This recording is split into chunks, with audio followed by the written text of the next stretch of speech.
오늘 이 말씀은 이스라엘 백성들이 광야에서 이제 출애굽한 지 한 2년쯤 되었을 때에 이제 가데스 바네아에서 정탐꾼을 보내는 사건을 지금 이야기하고 있습니다. 이제 우리가 출애굽 사건을 우리가 성경 속에서 보면 신명기도 있고 민수기도 있고 출애굽 당연히 출애굽기도 있고 뿐만 아니라 뒤에 포로기 때거나 왕국 때거나 안 그러면 심지어 이제 신약 시대에도 스데반이 순교할 때에 출애굽 역사를 쭉 유대인들에게 이야기를 합니다. 성경에 출애굽에 가는 것은 이 이야기가 수십 군데가 수십 번이 나오죠. 왜 출애굽 사건을 그렇게 성경에서 반복하느냐? 우리가 이것을 생각해 봐야 됩니다. 무엇이냐면 출애굽 이 사건이 애굽에서 이 탈출한 이 사건이 가지는 의미를 하나님께서 각 시대마다 지금 우리에게도 하나님께서 그것을 깨닫기를 원하고 계시기 때문입니다. 무엇이냐면은 너희가 얼마나 하나님의 나의 은혜를 입은 존재인가 하는 것을 이스라엘 백성이 알기를 원했고 또 지금 우리도 알기를 원하고 계신다는 것입니다. 그래서 오늘 이 출애굽 사건을 통하여서 이 가데스 바네아 이 사건을 통하여서 하나님께서 우리에게 무엇을 원하시는가, 우리가 무엇을 깨닫고 신앙생활을 하길 원하시는가 하는 것을 우리가 이 시간에 서로 이야기하고자 하는 것입니다. 우리가 아시는 대로 출애굽 이후에 가나안 올라가는 것은 해안길로 따라 올라가면 얼마쯤 걸리느냐? 일주일이면 된다고 했습니다. 일주일 만에 갈 수 있는 길을 이스라엘 백성들은 무려 40년이 걸렸습니다. 광야에서 헤맨 거죠. 오늘 방금 우리가 본문 읽은 내용이 그겁니다. 하나님께서 이스라엘 백성들의 뜻을 따라서 각 지파마다 한 명씩 해가지고 12명을 정탐꾼을 가나안 땅에 보냈더니 2명 빼고는 10명이 거기 가면 우리는 죽는다. 하나님이 우리를 죽이려고 지금 이렇게 몰아보내신 것이다. 이렇게 이야기를 합니다. 그래서 이 가데스 바네아의 이 사건으로 인하여서 그렇게 빨리 갈 수 있는 길이었음에도 불구하고 이스라엘 백성은 이때가 2년 정도 지났으니까 추가로 38년을 더 이 광야에서 헤매다가 결국 40년 만에 가나안으로 가게 되는 이 일을 겪었는데, 자, 하나님께서 어떻게 40년을 마쳤습니까? 정탐꾼들이 가나안 땅에 들어가서 40일 동안 온 그 기간을 1년씩 쳐가지고 40년을 정하신 것이죠. 그래서 이스라엘 백성이 40년간 광야에서 이제 헤매게 됐는데, 자, 이게 하나님이 물론 진노하심은 맞죠. 맞는데 이 하나님의 처벌 방식이 무엇이라고 생각하십니까? 이스라엘 백성들에게 너희 괘씸한 나의 은혜를 모르고 이렇게 반란을 한 너희들이 하나님께서 정말 죽으라고 이런 벌을 내리셨을까요? 안 그러면은 하나님께서 사랑의 채찍질을 했을까요? 우리가 얼뜻 보기에는 40일이라는 광야 생활이 엄청나게 길고 고난의 시간이기 때문에 하나님의 징계라는 것은 분명한데, 만약에 하나님이 정말 이스라엘 백성의 너희들 정말 하나님이 정말 죽으라고 할 정도로 벌을 내리셨다면 하나님이 무엇 때문에 광야에서 만나를 내려서 매일 그들에게 양식을 보고하셨을까요? 그 보기 싫은 것들한테. 또 왜 매일 낮에는 구름 기둥으로서 타들어간 햇빛을 그래도 막아 서늘하게 해주고 밤에는 불기둥으로 얼어 죽지 않게끔 보호해 주셨을까요? 매일. 그걸 보면은 하나님의 진노, 징계는 분명하지만은 하나님께서는 사랑으로서 이스라엘 백성들을 매일매일 돌보고 계셨다는 것을 우리가 알 수 있습니다. 그러면은 하나님이 이 과정에서 무엇을 원하시는가? 이스라엘 백성들에게 약속의 땅으로, 자기의 백성들을 약속의 땅으로 데려가기 위한 성결한, 참 하나님을 아는, 하나님에게 감사하고 하나님을 진짜 어머니 아버지와 같이 사랑하는 존재로 만들기 위해서 하나님께서 이 시련을 지금 주고 계신 것입니다. 오늘 우리가 이 하나님 아버지의 마음을 깨닫는 시간 되기를 원합니다. 여러분, 이스라엘 백성들은 지금 가나안이란 땅을 구원을 얻기 위해서 하나님의 나라 천국을 가고 있는 게 아니에요. 무슨 말이냐? 이미 이스라엘 백성들은 구원을 얻었습니다. 언제? 양의 피로 전부 다 죽을 때에 그 양의 피로 인하여서 애굽 땅에서 이스라엘 백성은 거기서 구원을 얻었던 겁니다. 뿐만 아니라 홍해를, 그 물을 가르고 나왔을 때에 이미 세례를 받은 것으로 비유하지 않습니까? 이미 하나님의 백성들은 죄 씻음을 받고 구원을 얻은 존재인 것을 우리가 신약에서 이야기해 주고 있습니다. 그러면은 지금 이 광야에 헤매는 과정은 무엇이냐?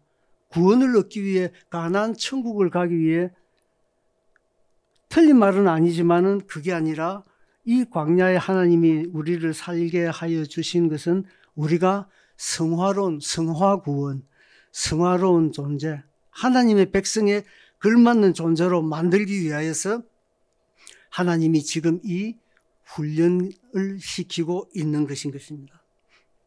만약에 정말 요단강이 죽음이고 가나안이 천국이라고 이렇게 해석해버리면은 모세와 아론은 천국에 못 갔습니까? 말이 안 되죠. 모세와 아론은 이미 가나안 가기 전에 죽었지요. 그렇기 때문에 이걸 소위 알레고리라 그러죠. 은유라 이러는데, 요단강은 죽음이야. 죽음을 건너는 걸 의미해. 가나안 땅은 천국이야. 이렇게 틀린 말은 아니지만은 100% 맞는 말도 그렇게 해석할 수도 없는 겁니다. 그래서 은유는 은유대로 해석을 하고 이런 부분은 역사적 사실로서 하나님의 뜻을 우리가 찾으면 되는 겁니다. 그렇게 은유적으로 확정 지을 필요는 없다는 것입니다. 결국은 광야에서 연단하는 목적은 하나님이 우리가 구원을 감사하는 존재로 자라가기를, 그래서 성도의 삶을 살 수 있는 그러한 존재가 되기를 하나님이 보시면서 그 수준에 되도록 지금 우리를 훈련시키고 계시는 것입니다. 물론 광야의 생활이 어렵겠죠. 우리가 안 해봐서 모르겠지만은 성지순례간 유대 광야를 가본 사람이 하는 말이, 유대 광야의 그 땡볕에 1시간만 서 있어 보라. 그러면은 이스라엘 백성을 욕하지 못할 것이다. 그런 말을 하는 걸 들었어요. 그만큼 힘들다는 거죠. 그리고 그 광야에서 무슨 먹을 것이 있겠습니까? 당연히 흙이 지겠죠. 그래서 이스라엘 백성들이 하나님께서 매일 밤마다 하늘에서 만나를 만들어서 뿌려주시는 그 일을 하나님의 손으로서 매일 하고 계신데도 불구하고 40년 동안 그것만 먹으니까, 여러분 40년 동안 맨밥만 먹으라 하면 어떻겠습니까? 뭐 똑같은 거 아니겠습니까? 이해가 되긴 하죠. 목마르고 춥고 덥고, 그리고 음식도 그렇고. 그래서 이스라엘 백성들이 차라리 애굽이 더 좋았다는 겁니다.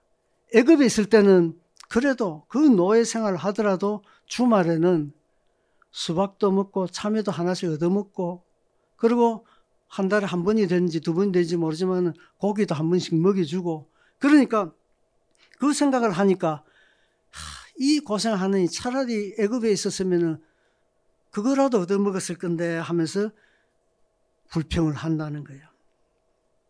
그런데 이스라엘 백성들의 그 불평하는 것이 정말 그럴 만하다, 그렇기도 하겠네, 그런 생각이 드십니까?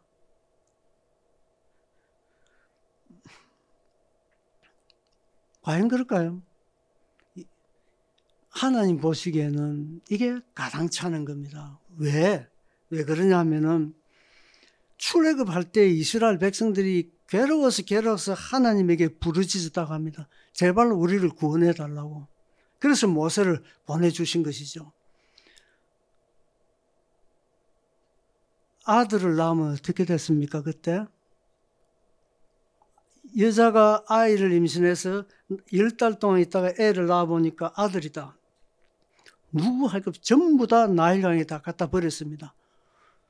내 자식인데 어떻게 버리냐고요. 안 버리면 다 죽는데. 할 수 없이 다 버린 거예요. 모세 엄마 아빠도 결국 모세를 버리지 않았습니까? 자기 자식을 10달 동안 해가지고 그렇게 키워가지고 뱃속에서 나왔는데 찍소리 못하고 전부 다 죽음에 다 나일강에 던지는 그러한 정말 짐승맛도 못하는 그러한 취급을 애굽에서 받아놓고 그러한 처지를 당해놓고도 지금 이스라엘 백성들이 목마르다고 배고프다고 고기가 먹은 지 오래됐다고 이렇게 불평불만하는 거 봤을 때 하나님께서는 참 어이가 없는 겁니다. 뿐만 아니라 그냥 구했으면은 또 하나님께서도 어쩌면 분노가 덜할지 몰라요. 양의 피로, 예수님의 피로 그렇게 희생을 하면서까지 구원을 해줬는데 그걸 불평한다는 것입니다. 그러니까 오히려 하나님께서는 자기 자식들을 죽이던 그 원수 애굽의 그들의 자녀를 죽임으로써 복수를 해주고 그들의 손아귀에서 이스라엘 백성을 건져줬는데 오히려 자기 자식을 죽이던 그 자들에서 얻어먹는 그게 생각이 나서 그걸로 가고 싶다는 거예요.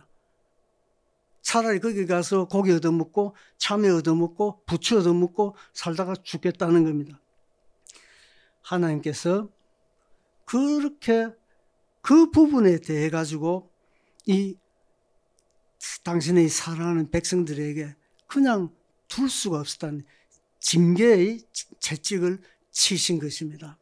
어쩌든지 제발 내가 어떻게 너희들을 구원하고 너희들을 사랑하고 지금까지도 인도해 온 것을 깨달아서 내가 정말 내가 사랑하는 자식들이 내가 아버지고 엄마인 것을 알았으면 하는 것이 우리 하나님의 마음이었던 겁니다. 그래서 그 시련을 주셨던 것입니다. 여러분, 하나님이 이래 도와주지 않았다면, 하나님의 그 강한 손으로 그 능력으로 해주지 않았다면 이스라엘 백성은 절대 노예 생활에서 벗어날 수 없습니다. 노예 생활의 기간이 얼마입니까? 400년입니다. 몇 대째 노예를 한지 모릅니다. 그리고 이스라엘 백성들은 손에 칼 한 자루, 창 한 자루가 없습니다. 애굽은 역사상 최대 최강의 제국입니다. 무슨 수로 그 노예들이 탈출할까요? 전혀 불가능합니다. 거기서 하나님의 능력으로 10가지 9번째 재앙, 10번째 재앙까지 해서 9가지도 바로가 물러서지 않는데 그 10번의 그 장자 재앙에는 결국 두 손 들고 말았던 것입니다. 하나님이 그들의 자식을 죽이니까 결국 손 들고 말았던 것입니다. 그들이 죽음의 바다를 통과했습니다. 그 바다 물이 벽을 이루는 것을 자기 눈으로 보면서 걸어 나왔던 것입니다.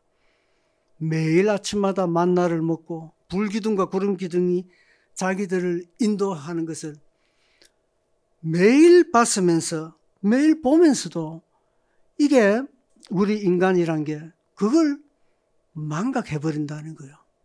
그러면서 문득 우리 속에 있는 죄가 나와가지고 그 죄를 원망하고 죄를 짓게 만드는 것입니다. 이걸 실패하고 하다 보니까 그 세월 동안에 하나님이 진노를 받으면서 살다가 죽어간 것이 이스라엘 백성들입니다.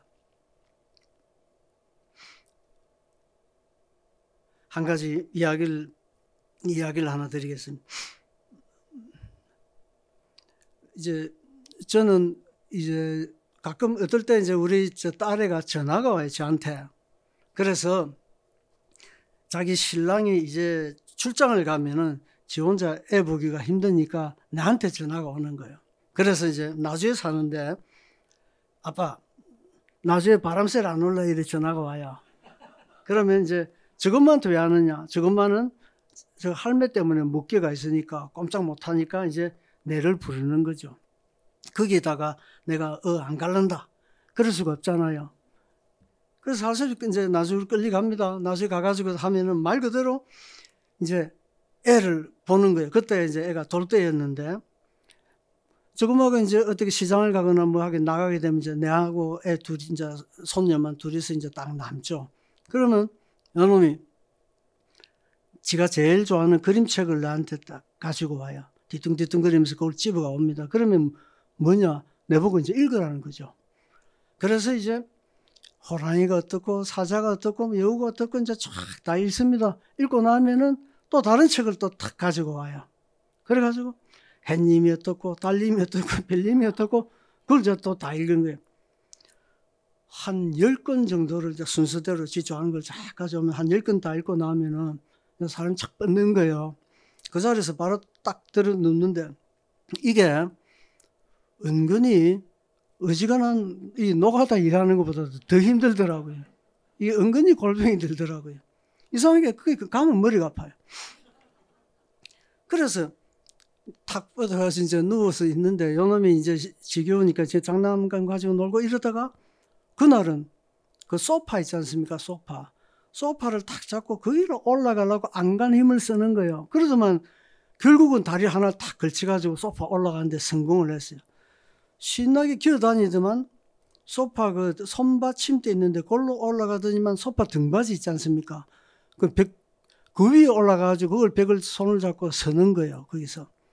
그래서 저거 어쩌려고 저러나 쳐다보니까 그 소파 옆에 있는 그 책장을 또 그 위에 거기서 서가지고 이제 올라가는 거예요. 그래서 내가, 야, 이놈 이거 위험한데 싶어서 이제 그 살 뒤로 갔죠. 갔더니만 그 책장 위에 있는 또 그 큰 장난감 상자인데 그 위를 또 올라가는 거예요. 그리고 거기서 서는데, 어느덧 내가 이제 위로 쳐다봐야 될 정도로 올라간 거죠. 아, 이거 위험한데 싶었는데, 이놈 얼굴을 딱 보니까 1살짜리니까 아무 생각이 없죠. 더 이상 올라갈 데가 없네? 그러면 내려가야지. 딱 그 표정이었어요. 내려가는 건 또 뒤로 내려가는 걸 어떻게 알아요. 그러더만 다리를 뒤로 하나 탁 빼더만 그 순간 바로 뛰어내리는 거예요.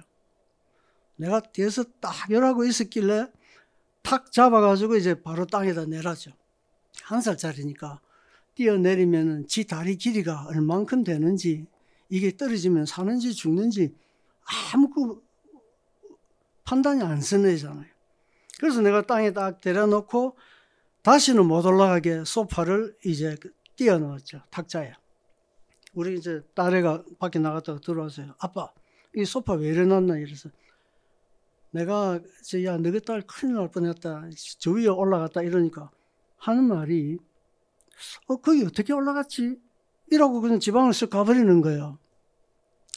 참, 이게 제가 그때 정말 어이가 없었습니다. 왜 그러냐면, 난 그때 그 놈을 탁 받는 순간에 뭐랄까, 진짜 간이 떨렸다고요. 살이 떨렸다고요.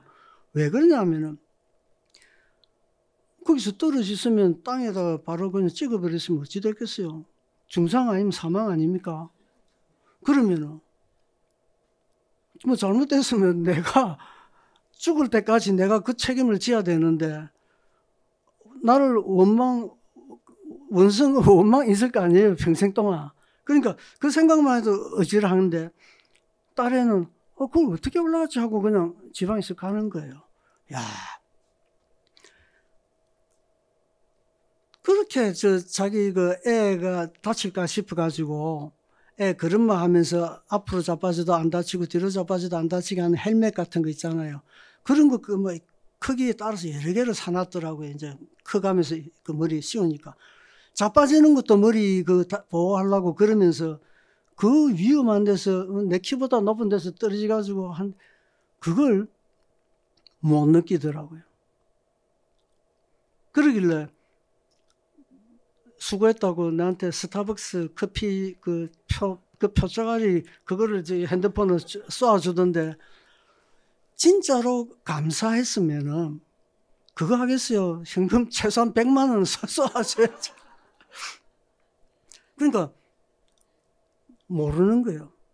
만약 또 저거 신랑이 출장 갔다 와가지고 이제 소파 옮기고 있으면 물어보면 이제 아빠가 그랬다는 거 하면 왜 그랬는데 해가지고 알 거 아니에요. 그러면 저거 신랑이라도 또 전화 와가지고 장인 어른 때문에 우리 딸 죽을 뻔 큰일 날 뻔했는데 살려줘서 고맙습니다. 전화가 와야 되는데 전화도 없어요. 그때 내가 이제 느낀 게 뭐냐면은 저거 눈으로 안 보니까 감이 없는 거예요. 이 애 엄마 아빠가. 그렇게 애지중지하고 애 그 자빠지가 다칠까봐 그러는데 거기서 떨어져가지고 그 위험한 짓을 다 했는데도 모르는 거예요.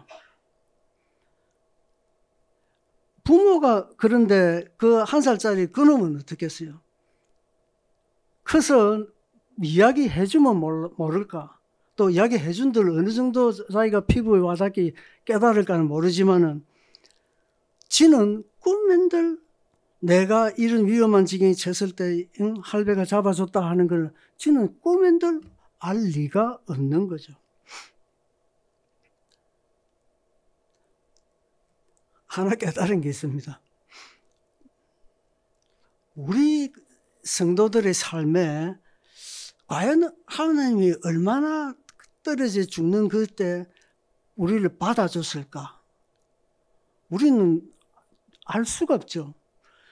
우리 영혼이 죽은 영혼이 구원을 얻는 중생을 받는 것은 아무도 모릅니다. 언젠가는 우리 아무도 모릅니다. 이 아기가 전혀 모르듯이 우리가 그렇지만은 우리는 구원을 중생을 입었는데 그게 그냥 된 게 아니고 하나님께서 독생자를 십자가에 죽임으로 인하여서 우리가 그 구원의 대가를 얻은 거예요. 언젠지는 몰라요. 뿐만 아니라 성령께서 수시로 우리를 삶에서 이제 인도하시는데 이 길은 열어주시고 이 길은 막으시고 이렇게 하면서 우리를 간섭을 해오셨는데 우리는 그게 몇 번이었는지 우리가 어떠한 낭패를 당하는 길을 갈 뻔했는데 하나님이 인도해 주시는가는 우리가 아는 사람은 아무도 없지 싶습니다. 과연 어떻게 됐는지를 알 수가 없어요. 그렇지만 하나님은 아실 거 아닙니까?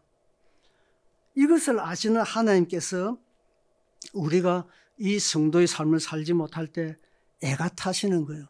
그래서 우리 삶에 이런저런 하나님께서 간섭을 하시는 것입니다. 여러분들 우리께서는 이렇게 생각하실 수도 있어요. 뭐 하나님이 짜다리 내한테 내 삶에 그렇게 좋게 간섭을 예쁘게 간섭을 해 주셨을까? 그럴 것 같으면 나의 삶이 이럴까? 그런 생각하시는 분도 계실 겁니다. 그럴 수도 있겠죠. 그런데 저도 그런 때가 있었어요. 근데 그게 아니더라 이 말입니다. 제가 저번 주일 그때 일본에 있었을 때인데 숙소에서 일본 교회를 가가지고 예배를 드리고 이제 다시 되돌아가는데 가다 보면 차에 왼쪽에는 그 도시의 제일 큰 아울렛이 있어요. 주차장이 1000대가 넘는 주차장인데 꽉 찼어요. 오른쪽에는 제일 큰 건물이 있는데 그게 무슨 건물일까 했더만 난 처음 공장인 줄 알았는데 파친코 뭐 구슬 같은 거래 가지고 도박하는 거 있잖아요. 거기도 한 주차장 한 1000대가 되는데 가득 찼어요. 주일날 교회는 10명, 20명이 채 안 되는데 그 양쪽으로 1000대씩 해가지고 이 아울렛과 빠찡코에서 사람들이 이제 주일날 휴일이라고 거기서 사는 거예요. 먹고 놀면서 거기서 오락거리를 하면서 사는 겁니다. 평생을 그리 살아요. 지금 우리 수요일이 저녁 예배라고 지금 이래 모였죠. 제가 알기로는 일본에서 일본 성도들이 수요일이라고 저녁 예배 모이는 거는 없을 거예요. 뭐냐? 그들의 삶에서 하나님께서 받아주시고 시시때때로 인도해 주시고 하는 그 사랑의 손길을 안 해줬다는 거예요. 마음대로 자기 사는 방식으로 지금 살도록 일단 하나님이 방임해버렸다는 거예요. 놓아줘 버렸다는 거예요. 그러나 여러분께서 이 시간에 이래 더운 날씨에 집에서 안 누워 계시고 이렇게 예배를 드리고 기도를 하기 위해서 오신 이러한 사실을 볼 때 여러분은 어떤지 몰라도 저의 눈에는 틀림없이 분명히 하나님이 여러분들의 삶에 인도를 순간순간 해서 이 자리에 모시게 된 것인 것을 믿습니다.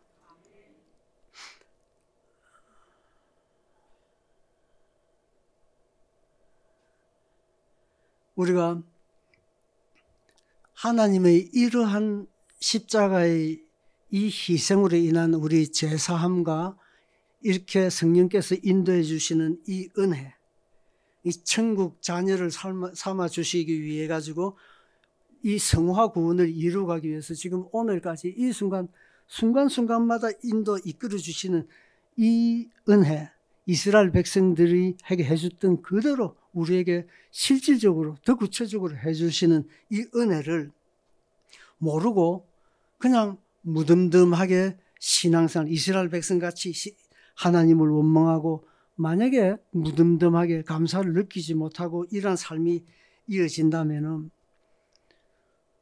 결국은 실패한 신앙이 되고 마는 것입니다.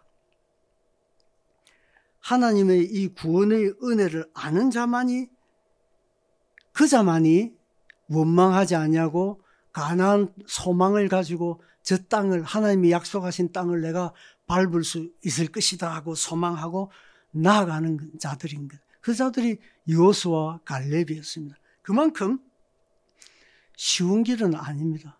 모세와 아론이 그 놀라운 하나님의 역사를 보고 체험을 했지만은 하도 애를 먹이니까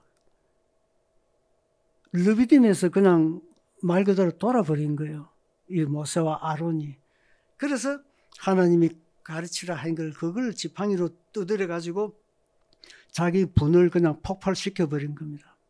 그 죄로 그들은 가나안 땅에 가지 못하고 광야에서 죽어야 했던 것입니다. 그만큼 쉬운 길은 아니죠. 좁은 길이죠. 우리가 사는 이 삶의 모든 고통에는 하나님의 뜻이 있습니다. 우리가 아파야만 드릴 수 있는 기도, 아파야만 들리는 하나님의 음성, 그런 게 있다는 겁니다. 모든 고통에서는 하나님의 임재를 우리가 그 아픔을 통해서 체험을 할 수 있다는 것입니다. 그래서 광야의 고통스러운 삶이 비록 우리에게 있다 할지라도 그 삶을 통하여서 우리가 하나님을 보고 만나며 하나님의 자녀로 감사하는 이 신앙만 우리가 얻게 된다면은 몇 년을 살았다, 이게 중요한 것이 아닙니다. 하나님께서는 우리 그 신앙 그것을 기뻐하신다 이것입니다. 광야에 우리를 두시는 횟수가 의미가 없어요. 그 하나님은 거기에 가치를 두지 않습니다. 하나님이 기뻐하시는 원망하지 않냐고 하나님을 사랑하는 그 신앙을 갖게 되었다면 하나님께서는 그것을 만족하신 것입니다. 그 신앙이 여호수아와 갈렙의 신앙인 것입니다. 말씀 맺겠습니다.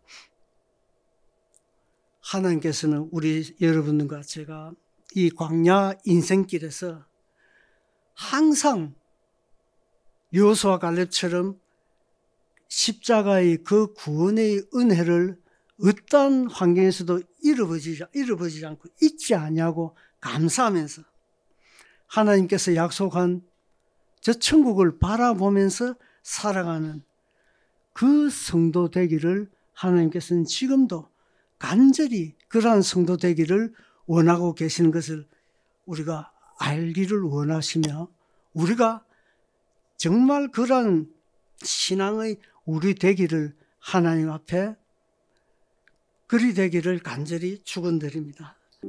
사랑하시는 주님, 저희들이 연약한 거로 매일매일 쓰러집니다.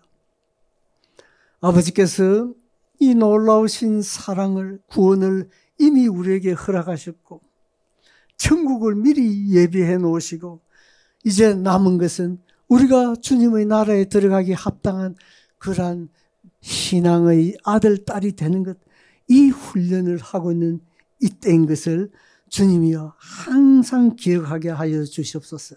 그리하여서 비록 힘들고 어려운 환경이 우리를 누른다 할지라도 절대 잊어버리지 아니할 것, 나는 주의 피의 공로로 구원을 얻었으며 천국의 자녀가 되었다 하는 이 한 가지 사실만큼은 절대 잊어버리지 않고 항상 감사하게 살아가는 저희 되게 하여 주시옵소서. 사랑하신 주님, 인도네시아 땅에 있는 선교팀들, 현지인들, 주의 영이 그들에게 임하사 구원의 역사가 불일듯 일어나게 하여 주시옵소서.